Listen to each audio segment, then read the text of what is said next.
Try Audible and get your first free audiobook by clicking the link in the description below. Reading by Greg Marguerite. Melons by Bret Harte. As I do not suppose the most gentle of readers will believe that anybody's sponsors in baptism ever willfully assumed the responsibility of such a name, I may as well state that I have reason to infer that Melons was simply the nickname of a small boy I once knew. If he had any other, I never knew it. Various theories were often projected by me to account for this strange cognomen.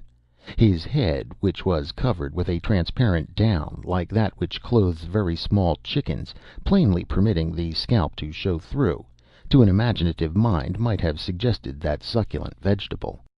That his parents, recognizing some poetical significance in the fruits of the season, might have given this name to an August child was an Oriental explanation.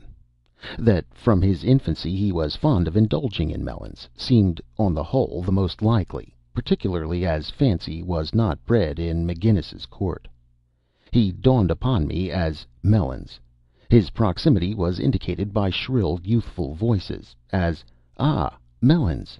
or playfully, "Hi, Melons!" or authoritatively, "You, Melons!" McGinnis's court was a democratic expression of some obstinate and radical property holder.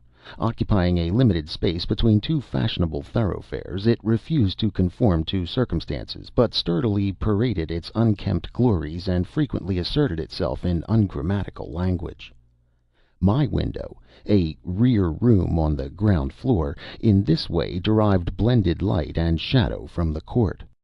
So low was the window sill that had I been the least disposed to somnambulism it would have broken out under such favorable auspices, and I should have haunted McGinnis's court. My speculations as to the origin of the court were not altogether gratuitous, for by means of this window I once saw the past as through a glass darkly. It was a Celtic shadow that early one morning obstructed my ancient lights. It seemed to belong to an individual with a pea coat, a stubby pipe, and bristling beard. He was gazing intently at the court, resting on a heavy cane, somewhat in the way that heroes dramatically visit the scenes of their boyhood. As there was little of architectural beauty in the court, I came to the conclusion that it was McGinnis looking after his property. The fact that he carefully kicked a broken bottle out of the road somewhat strengthened me in the opinion. But he presently walked away, and the court knew him no more. He probably collected his rents by proxy, if he collected them at all. Beyond Melons, of whom all this is purely introductory, there was little to interest the most sanguine and hopeful nature. In common with all such localities, a great deal of washing was done, in comparison with the visible results. There was always something whisking on the line, and always something whisking through the court, that looked as if it ought to be there.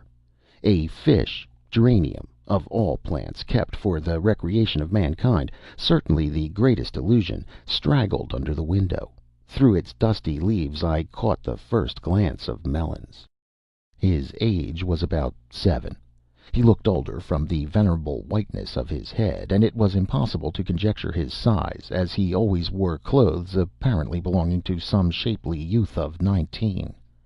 A pair of pantaloons that, when sustained by a single suspender, completely equipped him, formed his everyday suit. How, with this lavish superfluity of clothing, he managed to perform the surprising gymnastic feats it has been my privilege to witness, I have never been able to tell. His turning the crab and other minor dislocations were always attended with success.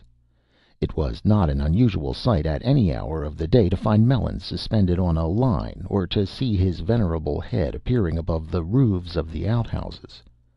Melons knew the exact height of every fence in the vicinity, its facilities for scaling, and the possibility of seizure on the other side. His more peaceful and quieter amusements consisted in dragging a disused boiler by a large string, with hideous outcries, to imaginary fires. Melons was not gregarious in his habits.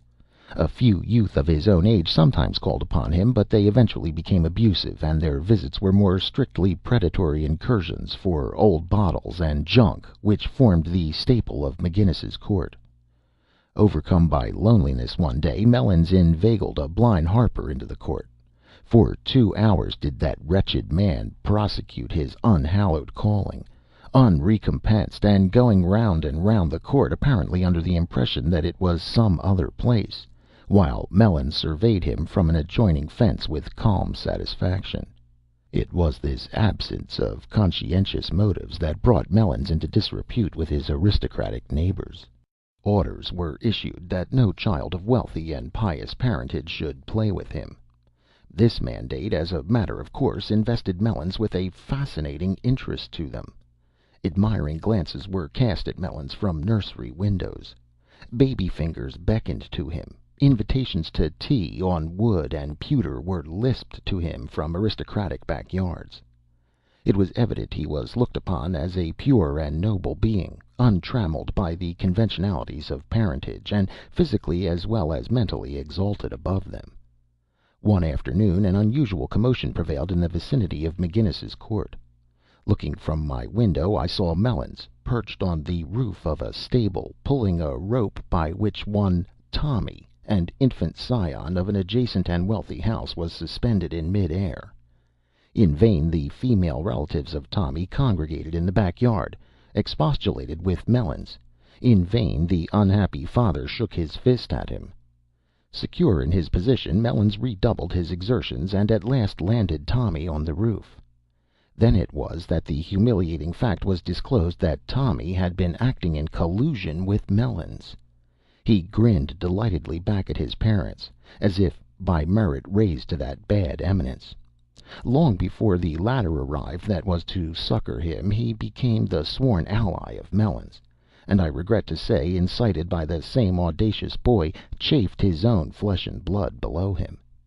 He was eventually taken, though of course Melons escaped, but Tommy was restricted to the window after that, and the companionship was limited to "Hi, Melons," and "You, Tommy," and Melons, to all practical purposes, lost him forever. I looked afterward to see some signs of sorrow on Melons's part, but in vain. He buried his grief, if he had any, somewhere in his one voluminous garment. At about this time my opportunities of knowing Melons became more extended. I was engaged in filling a void in literature of the Pacific coast, as this void was a pretty large one, and as I was informed that the Pacific coast languished under it, I set apart 2 hours each day to this work of filling in. It was necessary that I should adopt a methodical system, so I retired from the world and locked myself in my room at a certain hour each day after coming from my office. I then carefully drew out my portfolio and read what I had written the day before. This would suggest some alterations, and I would carefully rewrite it. During this operation I would turn to consult a book of reference, which invariably proved extremely interesting and attractive. It would generally suggest another and a better method of filling in. Turning this method over reflectively in my mind, I would finally commence the new method, which I eventually abandoned for the original plan. At this time I would become convinced that my exhausted faculties demanded a cigar. The operation of lighting a cigar usually suggested that a little quiet reflection and meditation would be of service to me, and I always allowed myself to be guided by prudential instincts. Eventually, seated by my window, as before stated, Melons asserted himself, though our conversation rarely went further than "Hello, mister," and "Ah, Melons."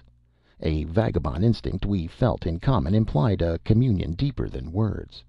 In this spiritual commingling the time passed, often beguiled by gymnastics on the fence or line, always with an eye to my window, until dinner was announced, and I found a more practical void required my attention. An unlooked-for incident drew us in closer relation. A seafaring friend just from a tropical voyage had presented me with a bunch of bananas. They were not quite ripe, and I hung them before my window to mature in the sun of McGinnis's Court, whose forcing qualities were remarkable. In the mysteriously mingled odors of ship and shore which they diffused throughout my room, there was lingering reminiscence of low latitudes. But even that joy was fleeting and evanescent. They never reached maturity. Coming home one day, as I turned the corner of that fashionable thoroughfare before alluded to, I met a small boy eating a banana. There was nothing remarkable in that, but as I neared McGinnis's Court I presently met another small boy, also eating a banana. A third small boy engaged in a like occupation obtruded a painful coincidence upon my mind. I leave the psychological reader to determine the exact correlation between the circumstance and the sickening sense of loss that overcame me on witnessing it. I reached my room. The bananas were gone. There was but one that knew of their existence, but one who frequented my window, but one capable of gymnastic effort to procure them, and that was, I blush to say it, Melons. Melons the depredator. Melons, despoiled by larger boys of his ill-gotten booty, or reckless and indiscreetly liberal. Melons, now a fugitive on some neighborhood housetop. I lit a cigar, and drawing my chair to the window, sought surcease of sorrow in the contemplation of the fish geranium. In a few moments something white passed my window at about the level of the edge. There was no mistaking that hoary head, which now represented to me only aged iniquity. It was Melons, that venerable juvenile hypocrite. He affected not to observe me, and would have withdrawn quietly, but that horrible fascination which causes the murderer to revisit the scene of his crime impelled him toward my window. I smoked calmly and gazed at him without speaking. He walked several times up and down the court with a half rigid, half belligerent expression of eye and shoulder, intended to represent the carelessness of innocence. Once or twice he stopped, and putting his arms their whole length into his capacious trousers, gazed with some interest at the additional width they thus acquired. Then he whistled. These singular conflicting conditions of John Brown's body and soul were at that time beginning to attract the attention of youth, and Melons's performance of that melody was always remarkable. But today he whistled falsely and shrilly between his teeth. At last he met my eye. He winced slightly, but recovered himself, and going to the fence stood for a few moments on his hands, with his bare feet quivering in the air. Then he turned toward me, and threw out a conversational preliminary. "They is a circus," said Melons gravely, hanging with his back to the fence and his arms twisted around the palings. "A circus over yonder," indicating the locality with his foot, "with horses and horseback riders. There's a man what rides 6 horses to onct, 6 horses to onct, and nary a saddle." He paused in expectation. Even this equestrian novelty did not affect me. I still kept a fixed gaze on Melons's eye, and he began to tremble and visibly shrink in his capacious garment. Some other desperate means — conversation with Melons was always a desperate means — must be resorted to.